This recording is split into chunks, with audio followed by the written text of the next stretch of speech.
Optimism या pessimism, कौन सी situation बेहतर है, दोनों सिचुएशन क्या होती हैं। आज अगर आपने ये वीडियो देख ली तो आपको आइडिया हो जाएगा कि ऑप्टिमिस्ट कौन होते हैं और पेसिमिस्ट कौन होते हैं और इनके दरमियान की सिचुएशन क्या होती है।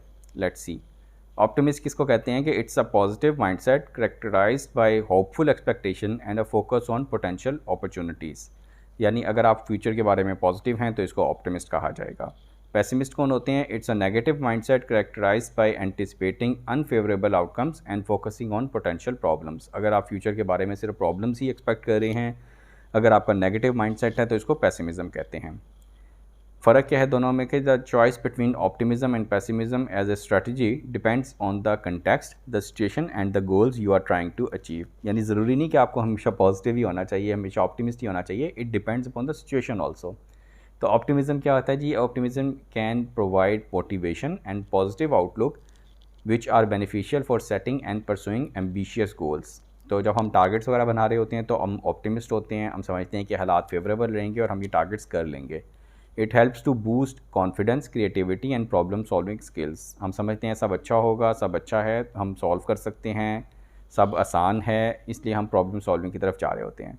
Optimism is generally a good strategy in situations where you need to lead a team, pursue innovation, and overcome obstacles. It's also helpful for managing stress and maintaining overall well-being. तो ये चार फ़ायदे हो गए optimism होने के। पेसिमिज़म का क्या फ़ायदा है जी? पेसिमिज़म provides a cautious and realistic perspective that helps identify potential pitfalls and risks. यानी आप चीज़ों को रियलाइज़ करें कि हाँ ये प्रॉब्लम्स हो सकती है, ये चैलेंजेस आ सकते हैं। It can also prevent overconfidence and encourage a critical assessment of situations. Pessimism may be more appropriate in situations that require careful risk assessment, such as financial planning, crisis management, and addressing potential downsides. It can also prevent hasty decisions that might lead to negative outcomes. कहते हैं सावन के अंधे को हरा ही नज़र आता है, तो इसलिए चीज़ों को रियलाइज़ होकर नेगेटिव भी समटाइम्स देख लेना चाहिए, एवेलुएट कर लेना चाहिए। तो बैलेंस क्या है जी? रियलिस्टिक अप्रोच क्या है? A balance approach combines elements of both optimism and pessimism. यानी हमें पॉजिटिव और नेगेटिव्स दोनों देखने चाहिए, स्ट्रेंथ्स एंड वीकनेसेस और थ्रेट्स दोनों को, सबको देखना चाहिए, अपॉर्चुनिटीज़ को भी देखना चाहिए।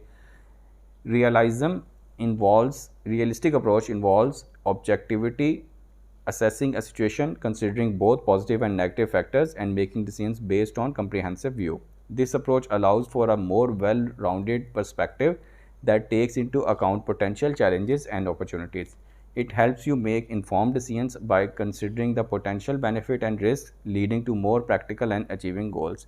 It prevents unwarranted overconfidence and excessive पेसिमिज़म। यानी एक्स्ट्रा ऑर्डिनरी तौर पे आप ओवर कॉन्फिडेंट भी ना हो जाएं और एक्स्ट्रा ऑर्डिनरी तौर पे ओवर पेसिमिस्ट भी ना हो जाएं। तो दोनों सिचुएशंस को अवॉइड करेंगे तो आप ज़्यादा बेहतर लाइफ गुजार सकेंगे। तो जो रियलिस्टिक अप्रोच है यही कुंजी है कामयाबी की। तो हमने ऑप्टिमिज़म को भी पढ़ लिया, पेसिमिज़म को भी पढ़ लिया और ये भी जान लिया कि ये दोनों की रियलिस्टिक अप्रोच क्या होनी चाहिए। तो कमेंट सेक्शन में ज़रूर शेयर कीजिएगा आपकी लर्निंग, क्या कोई ऐसी चीज़ है जो आपने नई सीखी हो। आप सबके टाइम का बहुत शुक्रिया।